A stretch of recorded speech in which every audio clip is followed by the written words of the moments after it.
नमस्कार, मेरा नाम पुष्पेंद्र चंद्रा है। मैं छत्तीसगढ़ के धमतरी जिले के रहने वाला हूं। राज्य सेवा परीक्षा 2017 में मैंने 91 रैंक हासिल की और मेरा चयन सहायक अधीनस्थ लेखा अधिकारी के रूप में हुआ। मैंने जो तैयारी के दौरान जो रणनीति अपनाई थी, मैंने जो अनुभव प्राप्त किया, वो आपके साथ साझा करना चाहता हूं। सबसे पहले मैं बात करूंगा कि सीजीपीएससी के बारे में। सीजीपीएससी 3 चरणों से होकर गुजरता है। पहला चरण इसका प्रारंभिक परीक्षा, द्वितीय चरण इसका होता है मेंस होती है और तृतीय होता है साक्षात्कार।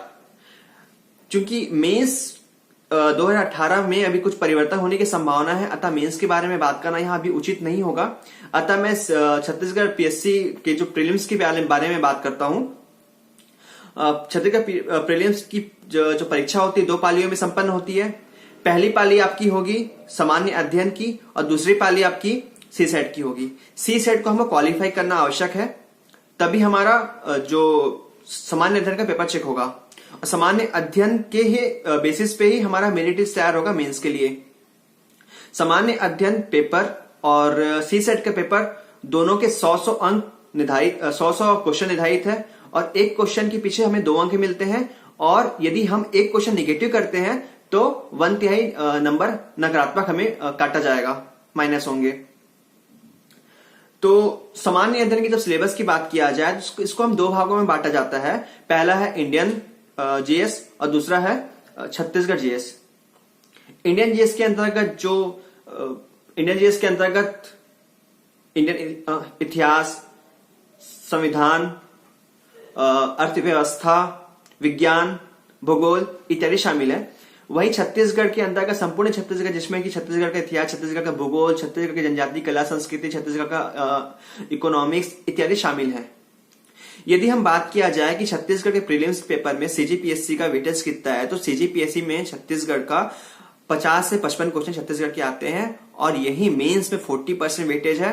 और यदि साक्षात्कार की बात किया जाए तो कला संस्कृति जनजाति इत्यादि से साक्षात्कार में बहुत सारे प्रश्न बनते हैं। अतः हर दृष्टि से देखा जाए तो छत्तीसगढ़ पीएससी में छत्तीसगढ़ का जो वेटेज होता है काफी महत्वपूर्ण होता है। अतः आप कोशिश ये करें कि छत्तीसगढ़ के जो क्वेश्चन है, छत्तीसगढ़ के बारे में हमारी सामान्य जानकारी है, उनको कंटेस्ट करें और ये हमारे छत्तीसगढ़ पीएससी का आधार स्तंभ है। तो पहले हम बात करते हैं, मैंने कुछ छत्तीसगढ़ के लिए कुछ बुक के बारे में बात करता हूं, उसके बाद हम आगे बात करेंगे। पहला है छत्तीसगढ़ के बारे में यदि बात किया जाए तो छत्तीसगढ़ के लिए एक सबसे अच्छी बुक जो मैंने प्रेफर की थी, पहली है उपकार पब्लिकेशन की छत्तीसगढ़ संदर्भ और दूसरी बुक है छत्तीसगढ़ समग्र, जो छत्तीसगढ़ राज्य ग्रंथ अकादमी की निकालती है। ये जो बुक है गवर्नमेंट की बुक है और इसके अलावा आपको इकोनॉमिक सर्वे पढ़ना पड़ेगा। इसके अलावा नगरीय निकाय पंचायती राज आपको आवश्यक रूप से पढ़ना पड़ेगा, क्योंकि अभी हाल में देखा जा रहा है पंचायती राज और नगरीय निकाय से 5 से 7 क्वेश्चन आ जा रहे हैं। मतलब 5 से 7 क्वेश्चन मतलब 10 से 14 नंबर के जो वेरिएशन आ रहे हैं, तो पंचायती राज नगरीय निकाय आपको पढ़ना कंपलसरी है। अब पंचायती राज और नगरीय निकाय पढ़ने के लिए सबसे अच्छी बुक है जो मुझे लगी, नगरीय निकाय के लिए डॉक्टर भूपेंद्र करवंदे की बुक है। और यदि हमको कंबाइन चाहिए नगरीय निकाय पंचायती राज, तो राज्य ग्रंथ अकादमी ने भी इसके लिए बुक निकाला है। इसके अलावा हमें एक अति आवश्यक चीज जो करना है वो है हमें क्वेश्चन प्रैक्टिस करनी है। तो क्वेश्चन प्रैक्टिस करने के लिए छत्तीसगढ़ पीएससी की जो रमेश देवांगन की कृत जो है छत्तीसगढ़ वस्तुनिष्ठ है, हमें वो लेना है और उसी के माध्यम से हमें अपना जो प्रैक्टिस करनी है। ठीक है। इसके बाद मैं थोड़ी सी अपनी जो रणनीति है वो बताना चाहूंगा कि मैंने क्या तरीके अपनाए थे, मैंने क्या पैटर्न किया था। ठीक है। सबसे पहली बात है कि मैंने पैटर्न जो 5 साल जो चले आ रहा है, 5-6 साल चले आ रहे हैं, उन पैटर्न को ध्यान में रखा और उनके हिसाब से तैयारी की। तो मैंने ये पाया कि पहला चीज तो इसमें नगरीय निकाय पंचायती बहुतायत मात्रा में पूछे जाते हैं। नगरीय निकाय पंचायती राज के लिए आपकी मैंने बुक बता दी है। इसके अलावा इकोनॉमिक सर्वे, जो छत्तीसगढ़ की इकोनॉमिक सर्वे होती है, और ये जो होती है सरकारी दस्तावेज है जिसमें जो राज्य से संबंधित तथ्य और आंकड़े दिए जाते हैं। और ये हर साल फरवरी के माह के बजट के एक दिन पूर्व निकाला जाता है। तो आपको इसको पढ़ना पड़ेगा, क्योंकि इसमें बहुत से ऐसे आंकड़े होते हैं जो सीधा सीधा एग्जाम में पूछ दिए जाते हैं। और ऐसा देखा गया है कि हर साल 5 से 7 क्वेश्चन पूछे जाते हैं। पिछले साल की बात की जाए तो पिछले साल 6 से 7 क्वेश्चन पूछे गए थे और पूरे क्वेश्चन एनालिटिकल क्वेश्चन थे। इकोनॉमी सर्वे को पढ़ने के सबसे अच्छा तरीका आपको मैं बताऊंगा कि उसमें 16 अध्याय होते हैं। 16 अध्याय में हर एक अध्याय को आप पढ़िए अच्छे से। अध्याय को पढ़ने के बाद उसका एक शॉर्ट नोट्स बनाइए, जो आपको इंपॉर्टेंट लगता है उसे लिखिए, उसे नोट कीजिए कॉपी में, और उसके बाद उसको बारंबार रूप से देखते जाइए। आप उसमें 16 अध्याय होगा तो आपको 16 पेज नोट्स बनेंगे। उन 16 पेज को नोट्स को आपको डेली पढ़ना है, डेली रिवीजन करना है और आपको एनालिसिस करनी है। एनालिसिस इन द सेंस ऐसा कि जो सकल राज्य घरेलू उत्पाद है उसमें जो 2012-13 से लेकर 2017-18 तक की जो स्थिति क्या रही, क्या वो घट बढ़ रही थी, कहां नकारात्मक वृद्धि आई, कहां सबसे कम वृद्धि आई, सेवा क्षेत्र में भागीदारी कितनी है, सेवा क्षेत्र की जो वृद्धि होती है कहां नकारात्मक आई, या जो कृषि क्षेत्र की वृद्धि कहां नकारात्मक आई, कब कौन से ईयर में सबसे ज्यादा वृद्धि हुई, इत्यादि आपको बहुत चीज पढ़नी है। इसके अलावा आपको कृषि के क्षेत्र में बहुत सी योजनाएं दी हुई है, महिलाओं से संबंधित बहुत सी योजनाएं दी हुई है, आपको सभी योजनाएं में पढ़नी है। और इसके थ्रू इकोनॉमिक सर्वे एक ऐसा चीज है जिसके तहत आपका जो मेंस का छत्तीसगढ़ इकोनॉमिक सर्वे है पूरा कवर हो जाएगा। क्योंकि कहीं ना कहीं मेंस का जो सिलेबस है वो इकोनॉमिक सर्वे का कुछ सिलेबस पोर्शन दिया हुआ है। एग्जाम्पल के लिए बात किया जाए कि 2017 के जो मेंस पेपर में थे, तो मेंस पेपर में पिछले बार जल संबंधी कुछ जो भूगर्भ जल संबंधी क्षमता का से संबंधित क्वेश्चन पूछा गया था, जो कि इकोनॉमिक सर्वे में दिया हुआ है। तो इसलिए economic survey prelims point of view से और मेंस पॉइंट ऑफ व्यू से दोनों की व्यू से काफी इंपॉर्टेंट है। इसके अलावा मैं बात करता हूं कि आप जब इकोनॉमिक सर्वे बनाएंगे तो अब हो सकता है उसमें कंफ्यूजिंग होंगे। तो कंफ्यूजिंग को दूर करने के लिए आपका सबसे अच्छा तरीका है आप पेपर बनाइए, और जहां आप रेगुलर घूमते हैं, जहां जाते हैं, जैसे अब घर में ही है तो दीवार हो गया, दरवाजा हो गया, वहां पे आप नोट्स को चिपकाइए और उसको लगातार देखते रहिए, पढ़ते रहिए। सोने से पहले पीछे, सोने से बाद पढ़िए, क्योंकि आपको जब बारंबार रूप से जब पढ़ेंगे तो आपकी एक छवि आपके दिमाग में बन जाएगी, और जब एक क्वेश्चन एग्जाम में आएंगे तो आपको कहीं ना कहीं वो चित्र आपके दिमाग में दिखेगा और आप आत्मविश्वास से जो सही क्वेश्चन का चुनाव कर पाएंगे। इसके अलावा मैं बात करूं कि छत्तीसगढ़ को पढ़ना है तो छत्तीसगढ़ को हम अलग अलग भाग में विभाजित कर सकते हैं, जैसे कि छत्तीसगढ़ हिस्ट्री, छत्तीसगढ़ ज्योग्राफी, छत्तीसगढ़ की राजनीतिक परिदृश्य हो गया, छत्तीसगढ़ का इकोनॉमी, छत्तीसगढ़ की कला संस्कृति और छत्तीसगढ़ की जनगणना, साहित्य हो गया इत्यादि ग्रुप में। तो जैसे छत्तीसगढ़ की हिस्ट्री में पढ़ना है तो हिस्ट्री को हम 3 भाग में बांटिए आप, प्राचीन छत्तीसगढ़, मध्यकालीन छत्तीसगढ़ और आधुनिक छत्तीसगढ़। जब हम 3 भाग में बांटेंगे, और चूंकि भारत का भी इतिहास है, भारत के इतिहास में 3 भाग में बांटेंगे, प्राचीन, मध्यकालीन और आधुनिक, तो हमको इन दोनों में आपस में लिंक करके पढ़ना है। और सबसे महत्वपूर्ण अगर लिंक करके पढ़ेंगे तो आपको एक जो सोचने का दायरा आपका बढ़ जाएगा, पहला चीज। और दूसरी चीज क्या होगी, आपको जो भी चीज है वो काफी अच्छे से समझ आएगी। और कहीं ना कहीं जो आधुनिक छत्तीसगढ़ है वो कहीं ना कहीं हमारे जो भारत के जो आधुनिक जो आंदोलन हुए थे, आधुनिक इतिहास में जो आंदोलन हुए थे उससे कहीं ना कहीं प्रेरित थे। तो उनकी अब रणनीति क्या थी, उनकी रणनीति क्या रही है, और उनके प्रमुख नेता कौन थे, इत्यादि आपको पढ़ना है। और इनके अगर आप दोनों को लिंक करके पढ़ेंगे तो आपको बहुत बेनिफिट होगा। इसके बाद यदि बात की जाए तो जियोग्राफी की बात की जाए तो जियोग्राफी में सबसे पढ़ने का सबसे अच्छा तरीका जो मुझे लगता है, मैप वाइज पढ़ना। मैंने जब जियोग्राफी की पढ़ाई की थी तो मैंने सबकी मैप बनाया था, मैंने हर जिले वाइज मैप बनाए थे। और हर जिले, जैसे कि मेरा जिला धमतरी है तो धमतरी के बारे में मैंने पूरा नोट्स बनाया, मैप बनाया। मैप के अंतर्गत मैंने हर चीज को रखा, जैसे कि पहाड़, वहां से कौन सी नदी निकलती है, वहां कौन से जनजाति निवास करते हैं, वहां के प्रमुख व्यक्तित्व कौन है, वहां कुछ स्वतंत्र आंदोलन हुए थे क्या, कि वहां पे क्या कुछ खनिज मिलता है, वहां कुछ औद्योगिक क्षेत्र है इत्यादि।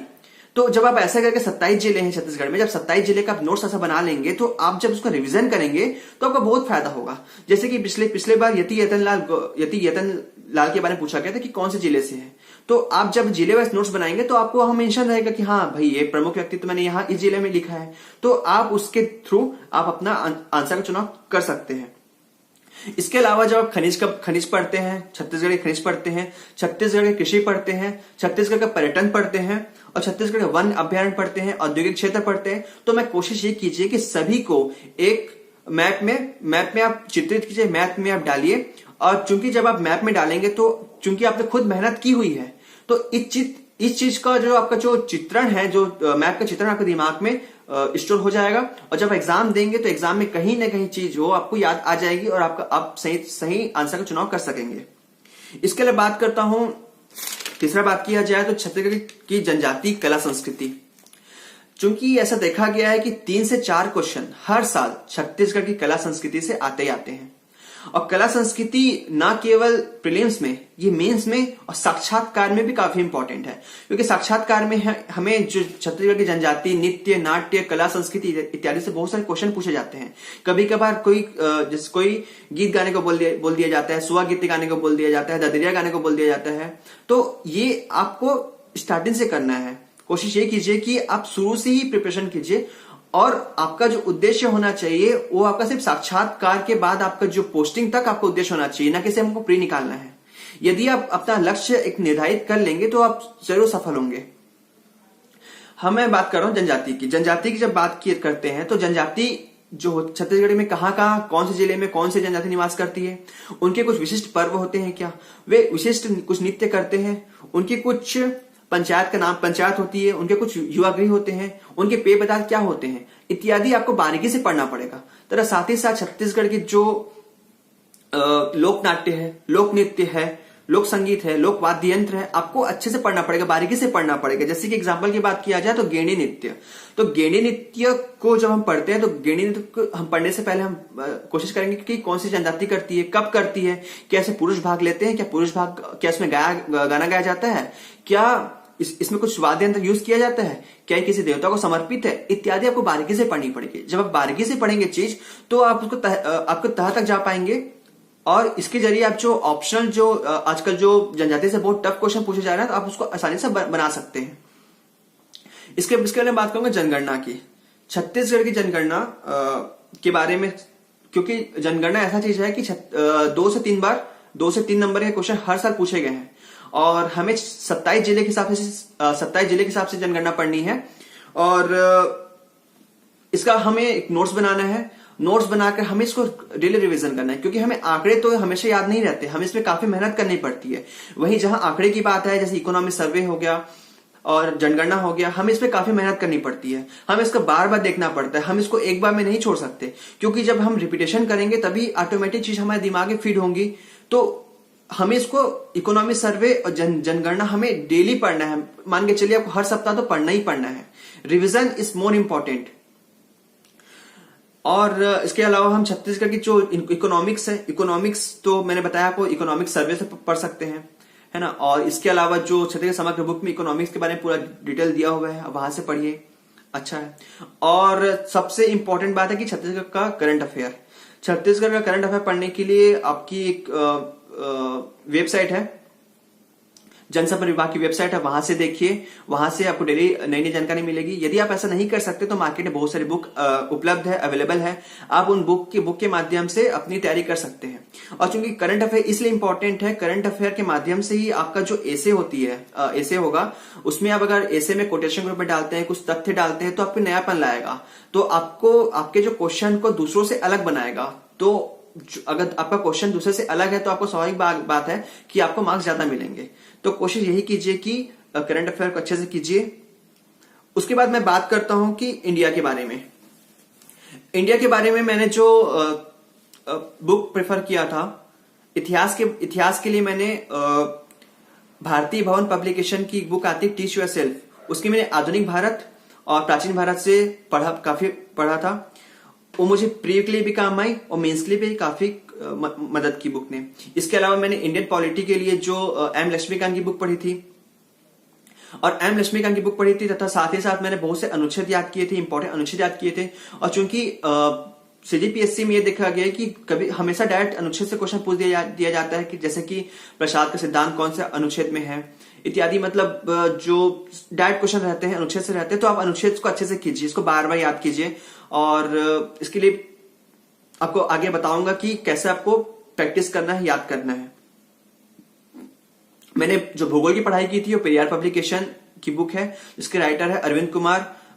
उनकी बुक पढ़ी थी। उनकी बुक में काफी बेसिक लेवल से बताया गया है, बेसिक लेवल से समझाया गया है। उस बुक में डायग्राम की मदद से बहुत सारी चीजों को सरल करने की कोशिश की गई है।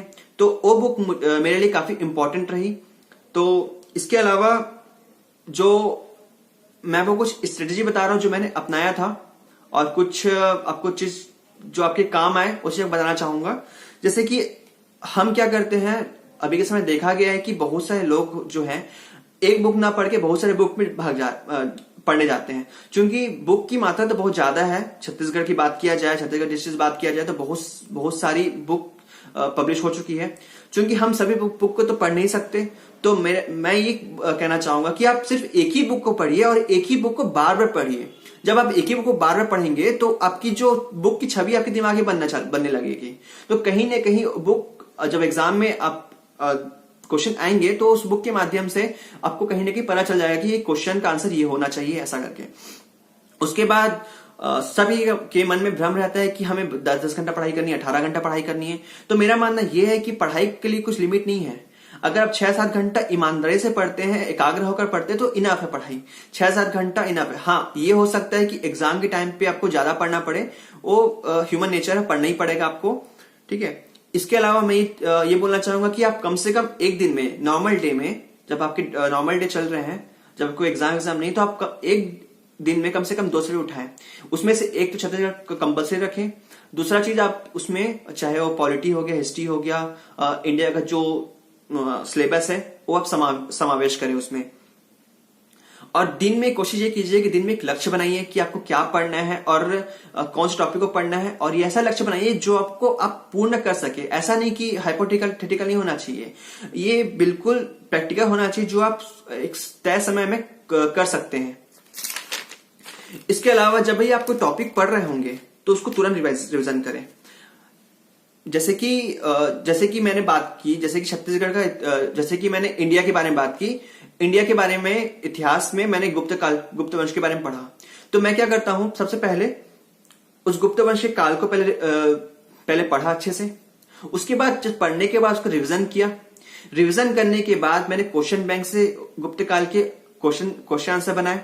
क्वेश्चन आंसर बनाने के बाद कभी ऐसा होता है कि हमें बहुत चीज में से कुछ नहीं मिलती है और कुछ नए क्वेश्चन में मिलते हैं, पहला चीज। दूसरा चीज ये हो सकता है कि हम कुछ पढ़े हुए हैं लेकिन हमें क्वेश्चन नहीं बन रहा है। तो ऐसे सिचुएशन में प्रश्न बैंक काफी काम आते हैं। जब आप प्रश्न बैंक बनाएंगे तो इसके माध्यम से आपका जो दिमाग होगा एक्टिवेट हो जाएगा कि हमारा ये क्वेश्चन गलत हुआ है, हम कहीं ना कहीं पढ़ने में कमी कर रहे हैं। तो आप फिर से उस गुप्त वंश को मतलब आप फिर से पढ़ना चालू करेंगे, तो इससे आपका फिर से रिवीजन होगा। तो इससे क्या होगा, आपका रिवीजन भी होगा और साथ में क्वेश्चन की प्रैक्टिस भी हो जाएगी। तो आपके लिए बहुत बेनिफिट होगा, ठीक है। मैंने प्रिपरेशन इसी मेथड से की थी।